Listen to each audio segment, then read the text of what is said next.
असम के एक छोटे से गांव में ब्रह्मपुत्र नदी के किनारे पर एक बड़ा और घना जंगल था। इस जंगल में एक पुराना मंदिर था जिसे बहुत कम लोग जानते थे। गांव वालों के अनुसार इस मंदिर में एक प्राचीन आत्मा रहती थी जिसे ब्रह्मपुत्र का रक्षक कहा जाता था। रात के समय नदी के किनारे अक्सर अजीब सी आवाजें आती थीं। लोग कहते थे कि ये आवाजें उस आत्मा की थीं जो रात में जागती थीं और उन लोगों को सजा देती थीं जो उसके मंदिर में बिना अनुमति के प्रवेश करते थे। एक दिन गांव के 3 युवक रमेश, सुरेश और महेश साहस दिखाने के लिए मंदिर में जाने का फैसला किया। वे रात के समय जंगल में पहुंचे और मंदिर के अंदर चले गए। जैसे ही उन्होंने मंदिर के द्वार को खोला, एक ठंडी हवा का झोंका आया और उनकी मशालें बुझ गईं। लेकिन वे नहीं डरे और आगे बढ़े। मंदिर के अंदर वे एक पुरानी मूर्ति के सामने पहुंचे जो एक योग मुद्रा में थी।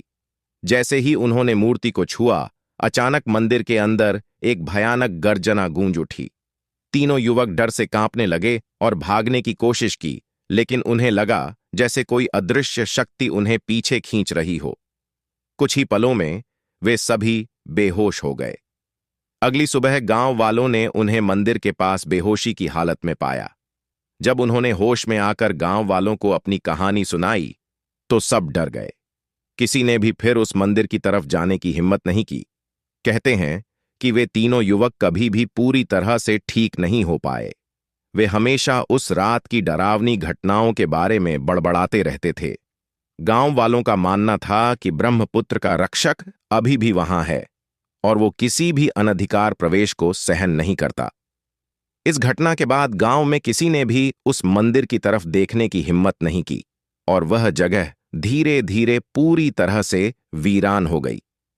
लेकिन जब भी नदी में ज्वार आता, गांव वाले उस मंदिर की दिशा में जाकर अपने घरों के दरवाजे और खिड़कियां बंद कर लेते ताकि वह आत्मा उन्हें नुकसान न पहुंचा सके।